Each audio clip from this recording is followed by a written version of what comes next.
Hello, fearful flyers, and welcome to Niagara Falls, New York, where today we're going to be crossing over the border into Canada. There's lots of videos on YouTube about maybe like the most dangerous border crossings in the world in some country. Today, I'm going to give you a litmus test to compare that to with one of the safest. Let's go into Canada.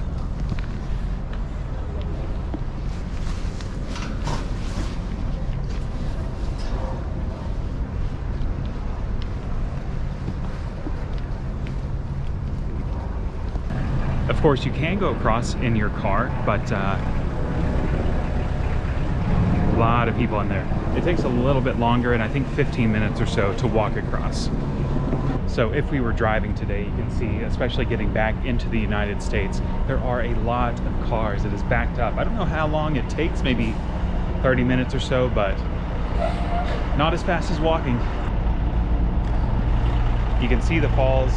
You can see Ontario, Canada in the background. That's where we're going right now.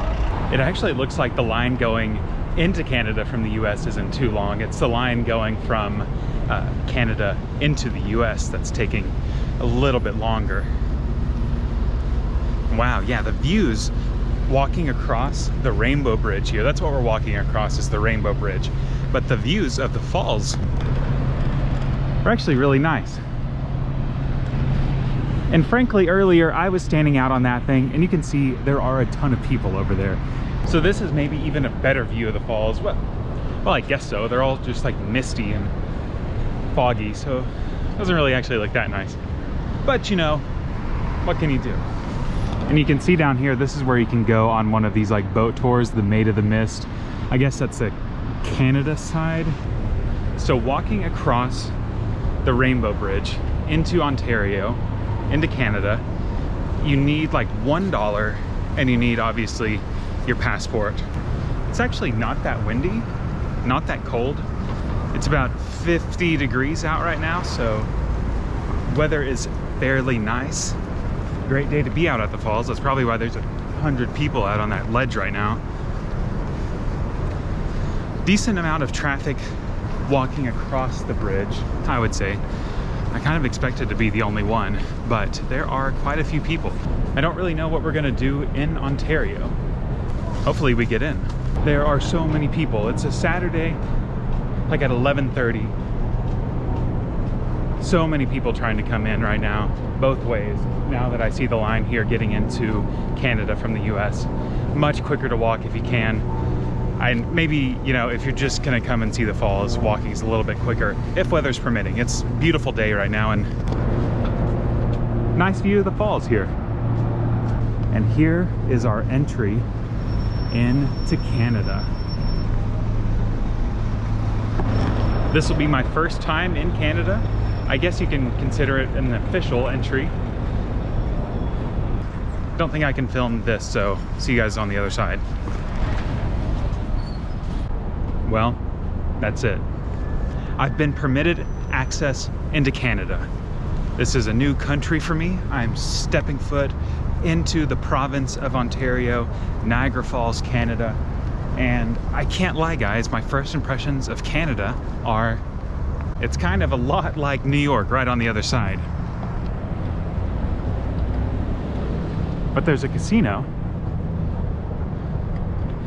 And I don't really know what we're gonna do, but I'm interested in kind of the duality of the sides here from Canada and then the United States sides of Niagara Falls, where people say that the New York side, it's beautiful, it's like a park, maybe you don't get as grand of views, and the Canadian side, maybe you get better views, but it is gonna be maybe more built up and kind of like a tourist trap. Oh yeah, it used to be something completely different. So this is Canada. This is Niagara Falls, Canada. People say that this part of Niagara Falls, this is why maybe the New York side is better, because of all these places that have popped up. It's very, very kitschy, you know. It's very much so a tourist trap, but it's very interesting because Niagara Falls is a place where maybe, sorry about the audio here, the haunted house But Niagara Falls is a place where tourism first started to begin to boom in the 1800s. So in the 19th century, people from all over North America, people from Europe started to come here to see the magnificent Niagara Falls. Very scary. Don't be scared. And so all of these things were built up to accommodate that tourism. So although you can look at this and say, oh, you got to stay away, it's very much so a tourist trap. Maybe that is true. But I think from a historic perspective, it's very interesting that all of these places popped up to accommodate kind of like the influx of tourists from all over the world, or at least from the Western world. And it's kind of like the first tourist trap. So we're here in Niagara Falls, Canada, the world's first tourist trap town.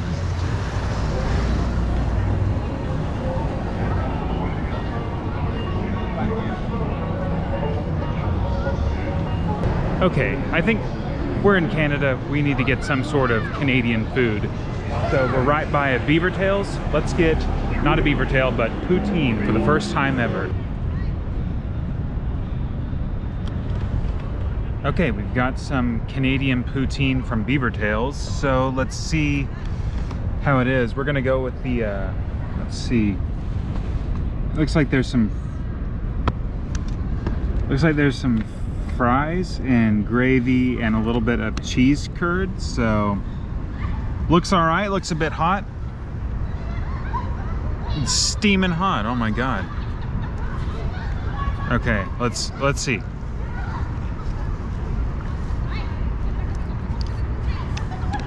You know, fries, gravy, cheese curds. It's about what you'd expect. It's all right. Not the, no, maybe it is the best thing I've eaten in Canada because it's the only thing I've eaten in Canada so far.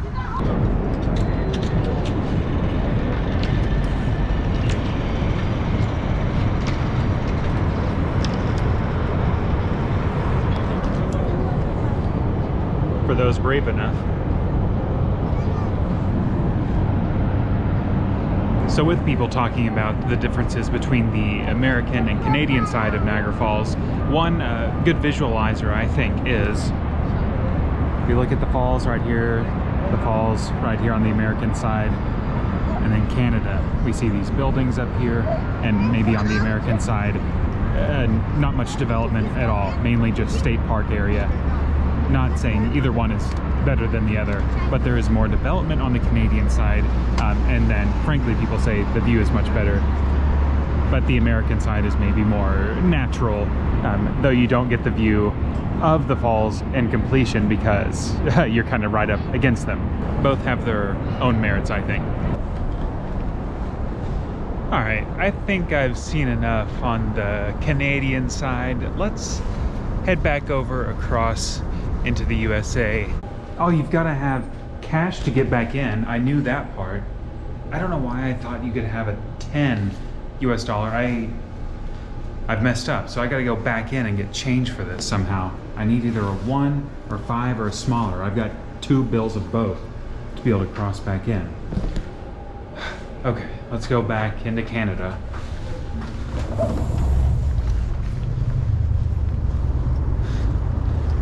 Maybe we'll go to this duty-free right here.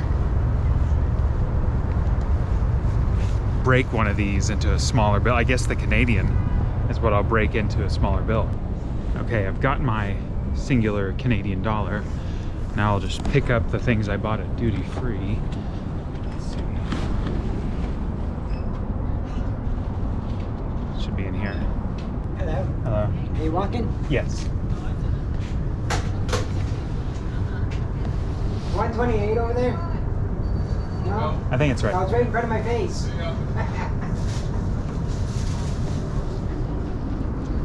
Oh, I just gotta go. Yeah, I it's gotta all walk good. up to the... Oh, you gotta walk up there with me? Okay.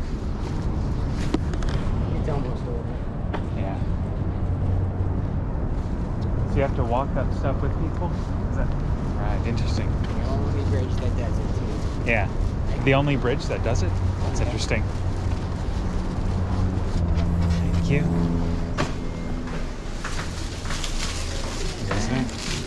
there and quarters and. Thank you. Yeah.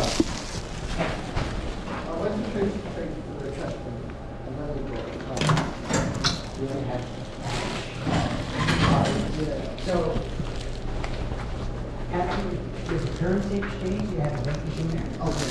And then the duty free has your company front doors on the left. Excuse me. Hey, just I just broke my money so I could get across. If you want to, that 5 should get it. Am I allowed to do that? Yeah, you guys. Go. Yeah. Yeah, you're welcome. It's, if it works, hopefully.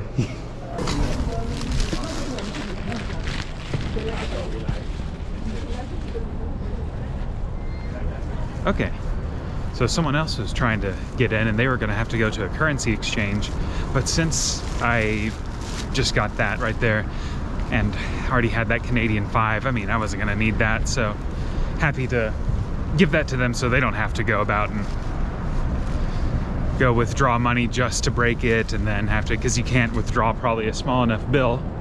So if you're passing this border crossing, definitely nice to be able to pay it forward a little bit if you can, if you got an extra. Luckily I had that 1 little coin. So all right, let's walk across back over into the US. So again, there's quite a bit of traffic going into the US side, and also on the bridge right now I'd say quite a bit more foot traffic than there was whenever I came across earlier. But I'm curious how long it's taking these people. You can check online to see kind of like the estimated time to get across.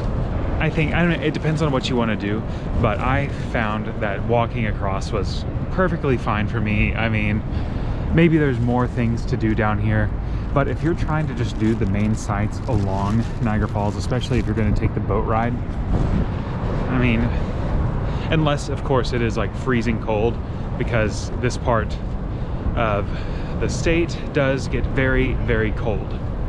Also, these are my Coffee Crisp. I think that's like a Canadian snack bar, you know, some sort of candy bar that was recommended via my Google search. And that's what I broke my $20 US or $20 Canadian bill with. But yeah, maybe there's been a little bit too many people for my preference. Honestly, some of the sites are pretty crowded. Lots of people around, lots of kids yelling and stuff. And so, you know, it is what it is though. My shoes untied, but we're here. And let's see what it's like to cross back through. They also have salt right here. All right, we have made it back into the United States, so let's go take a look at Niagara Falls on the New York side.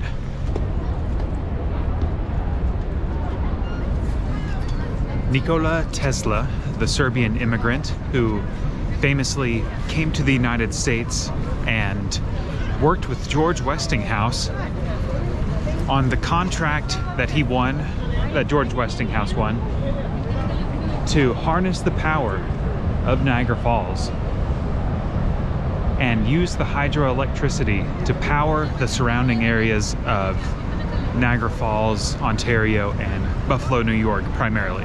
And I mean, come on, look at this. I mean, a dang rainbow. That's pretty sick. So let's go ahead and go take a look down at the falls. So you can see there across the way where we were earlier whenever we were in Canada. So we can see how nearby here it's a bit more, you know, state park-esque. Still a good amount of people that are around here, but it's just a little bit less infrastructure in the sense of restaurants and, you know, kind of those gimmicky type sites for families to see. So again, we can kind of see here as we're walking by the falls, kind of those casinos and the tower over in Canada, where we can you can get a big view or good view of the falls if you're on that side, versus whenever you're on the New York side, it's more so where you can be right up with the water, hear the roaring. Even though you might not get a full picture of what you're seeing, it's still very impressive and actually somewhat scary, I would say, being this close to the water and seeing the drop off. Let's go take a look on the other side. Yeah, this is kind of freaky. It's low-key kind of scary, honestly, looking down at the big drop like this. It's very loud.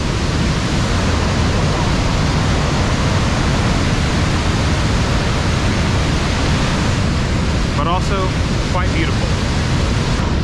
Okay, I'm not trying to sound too American, but actually I think I like this better. I think it's pretty sick to be able to be right up on the falls like this. And you can see, you can go down there. I think this is the Cave of the Wind store where you can really like get right up on the falls. That would actually be pretty crazy. I don't know the cost to do that. I don't think I'm going to, but wow.